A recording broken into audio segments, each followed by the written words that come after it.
बिस्मिल्लाहिर्रहमानिर्रहीम। अस्सलाम वालेकुम। सच्ची खबर के साथ में आयशा कमल। सियालकोट से मोहम्मद बिलाल की रिपोर्ट के मुताबिक छोटा सईदा सियालकोट सालाना उर्स हजरत मीरा मोहम्मद सादिक अल मरूफ बाबा मीरा साहब दरबार का 4 रोज़ा तकरीबात का एहतमाम हो गया।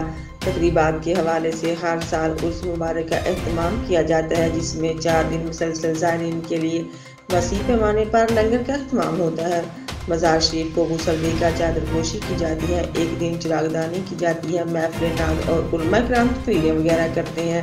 प्रोग्राम के आखिर में रात को महफिल समा का एहतमाम किया जाता है, जिसमें मुल्क के नामवर कवाली पेश करते हैं। 4 रोज़ा उर्स मुबारक में अकीदतमंद कसीर तादाद में शिरकत करते हैं। दूर दराज से आए ज़ायरीन भी दरबार शरीफ में हाजिरी लगवाते हैं और अपनी मन्नतें मानते हैं।